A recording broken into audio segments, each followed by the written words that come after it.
चाहूंगा बहुत संक्षेप में, समय पूरा हो रहा है।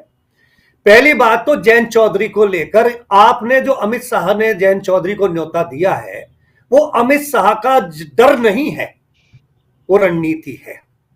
वो मुस्लिम को ये मैसेज देने की कोशिश है कि अगर आप इसको जयंत को वोट दे भी देंगे, लोग के लोग जिता भी देंगे, ये चुनाव बाद हमारे साथ विकल्प इसका खुला हुआ है। पश्चिमी उत्तर प्रदेश का सिनेरियो ये है कि लोकदल मजबूत होगा तो बीजेपी कमजोर होगी, और बीजेपी मजबूत होगी तो लोकदल मजबूत होगा। ये मौजूदा सिनेरियो है।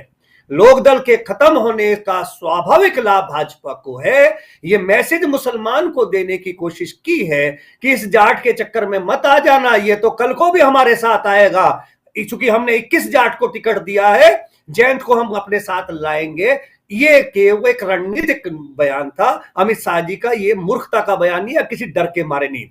अमित शाह जी ने 2014 के दंगे के बाद सभी गठवाला, बालियान खापके, चौधरी मोदी जी से और अमित शाह जी से मिले थे।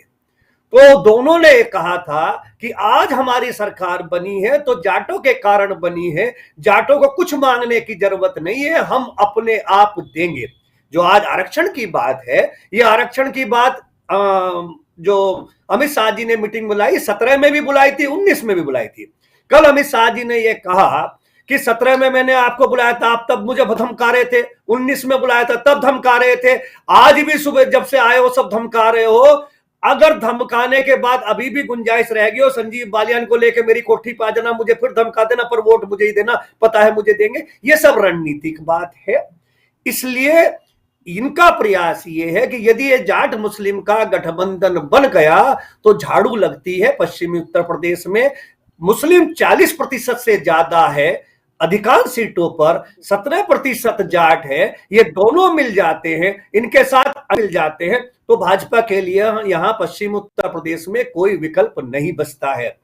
इस बार विधायकों के खिलाफ एंटी इनकम्बेंसी घनघोर है, पूरे प्रदेश में है, और हर जगह विधायक दौड़ाए जा रहे हैं, चाहे मुजफ्फरनगर में सिसोली में उमेश मलिक हो, विक्रम सैनी मुनव्वरपुर कला में हो, कपिल देव रामपुरी में हो, प्रमोद ऊंटवाल आदर्श कॉलोनी में हो, और उसके यहाँ के मीरापुर के विधायक जी पार्टी छोड़कर चले गए, अवतार बढ़ाना, उनको लेकर तो विरोध है ही है।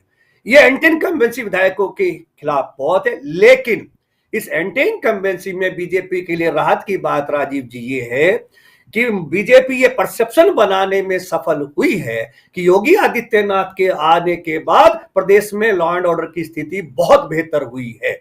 ये मैसेज भाजपा आम आदमी तक पहुंच सफल है, जो भाजपा के लिए बहुत बड़ी राहत की बात है, जो भाजपा को नेस्तनाबूत होने से बचा रही है और भाजपा को प्लस कर रही है, एंटी इनकम्बेंसी को कवर कर रही है बहुत जगह। कितनी करेगी कितनी नहीं करेगी, आंकड़े कितने सही हैं, वो एनसीआरबी का डाटा, ये अलग बहस का विषय हो सकता है। लेकिन दूसरी बात कैराना की बात है, जो Amit Shah ji door to door घूमे हैं, किसी को लगा हुआ लाभ हो लेकिन उसका नुकसान हुआ है भारतीय जनता पार्टी। मेरे हुकुम सिंह जी और मुनव्वर हसन से दोनों से व्यक्तिगत रिश्ते थे। हुकुम सिंह जी और मुनव्वर हसन दादा पोते का रिश्ता निभाते थे, और राजनीतिक रूप से जब भी दोनों चुनाव लड़ते थे और आमने सामने चुनाव नहीं लड़ते थे तो दोनों एक दूसरे की मदद किया करते थे, दोनों मदद करते थे। चूंकि मैं, और कई बार ऐसा है कि मैं दोनों का पंच बन के बैठा हूं, मेरे यहां दोनों का बैठ के झगड़ा निपटा है, इसलिए मुझे उनकी बहुत गहराई से पता है। और कैराना क्षेत्र एकमात्र ऐसा क्षेत्र है जहां मुस्लिमों में भी हुकुम सिंह जी की अपनी बहुत बड़ी लॉबी है, और मुनव्वर हसन के परिवार की हिंदुओं में बहुत बड़ा ग्रुप है। इस बार भी जहानपुरा जैसे कई गांव ऐसे जहां के मुसलमान मृगांका को वोट कर रहे थे, अच्छी खासी वोट कर रहे थे, लेकिन जब आकर अमित शाह जी ने 80 ये पूरा कर दिया है, उसका मृगांका को नुकसान हुआ। कल मेरी टीम तितरवाड़ा में और क्षेत्रों में घूमी तो वहां जो मुसलमान कल तक मृगांका की बात कर रहे थे, मृगांका को बुआ कह रहे थे, कहने लगे यार ये तो बीजेपी वालों ने फिर वही काम शुरू कर दिया, तो वो वापस नाहिद की तरफ जाने लगे। तो हुकुम सिंह जी के जाने से वो जाट को या हिंदू को, हिंदू तो पहले था ही, जो जाट को लाने की कोशिश कर रहे थे, वो जाट आया ना आया अलग विषय, लेकिन जो मुस्लिम मृगांका के साथ था उसमें काफी कुछ छिटका है। वो उनका पॉकेट का वोट था मुसलमान में। पलायन का मुद्दा बाबूजी ने उठाया हो, सब कुछ उठाया, लेकिन हुकुम सिंह जी मुसलमान में भी एक बड़े वर्ग के नेता थे। और कैराना में हुकुम सिंह और मुनव्वर की समानांतर सत्ता चलती थी। जब जिसका राज होता था सबकी सिलेक्शन वही करते थे। दोनों दादा पोते मिलकर पूरे प्रदेश की राजनीति को चलाते थे। बहुत निकटतम संबंध दोनों में थे। ये बुआ भतीजे की लड़ाई है। कैराने की राजनीति को दिल्ली वाले बहुत आसानी से नहीं समझ पाएंगे। बहुत वहां पलायन जैसे मुद्दे बहुत महत्वपूर्ण नहीं है। पलायन की बात हुकुम सिंह जी ने, जैसे अतरार साहब ने कहा, हुकुम सिंह जी ने डोमिन में है कि हुकुम सिंह जी ने बाद में कहा था कि पलायन की बात नहीं है। पर चूंकि हुकुम सिंह जी पहले कांग्रेस की पृष्ठभूमि के थे, बाद में वो भाजपा में आए, पर वो मूलतः सेक्युलर वाले नेता थे। वो उस बायस सोच के नहीं थे मुसलमान वाले, चूंकि उनके यहां मुसलमान उनकी चौपाल पर लगातार आते थे। मुसलमान मंजूरा फलाना ढिमकाना दर्जनों नाम है जो हुकुम सिंह जी के मुख्य सिपह सालार थे। इसलिए हुकुम सिंह जी उस राजनीति को नहीं करते थे। वो पश्चिमी उत्तर प्रदेश की राजनीति के एक बहुत बड़ी यूनिवर्सिटी थे।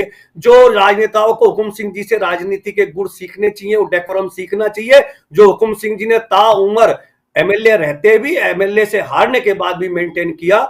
और वो राजनीति आज की तारीख में अभाव है। हुकुम सिंह जी अपने जीवन में कभी भी 3 चुनाव लगातार हारे थे, 89, 91, 93 का। उसके बावजूद भी कभी वो डीएमएसपी के घर भी नहीं गए। कभी उन्होंने डेकोरम मेंटेन रखा हुकुम सिंह जी ने, और जीवन पर्यंत ये रखा है। बहुत विद्वान थे, पढ़े लिखे व्यक्ति थे। हुकुम सिंह जी की राजनीति अलग ढंग की राजनीति, सांप्रदायिक राजनीति नहीं थी। 2014 में निश्चित रूप से भाजपा की थी।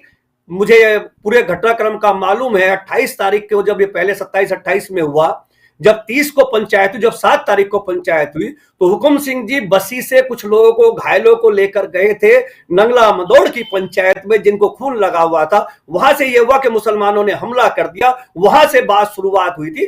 भारतीय जनता पार्टी के लोगों ने अपनी प्लानिंग थी, और चूंकि बम तैयार रखा था, सुतली बम में बस आग दिखानी थी, माहौल बना हुआ था, पका हुआ था, भाजपा की मेहनत थी, वो काम आई। 8 तारीख को नरसंहार हुआ, जिसका प्रतिफल आज आप जानते ही हैं। वर्तमान में माहौल वो 80-20 का जितना भी है वो घटा है।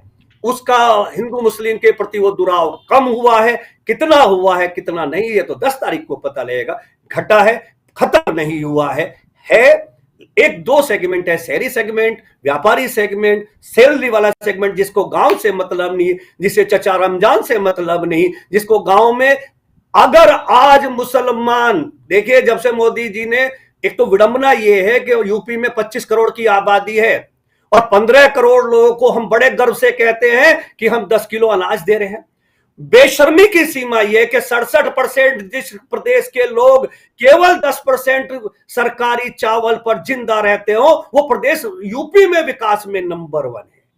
67% लोग केवल 10 किलो चावल के भरोसे जिंदा हो, और हम उसमें विकास के दावे कर रहे कि बदल गया उत्तर प्रदेश। ये कितना बड़ा मजाक है।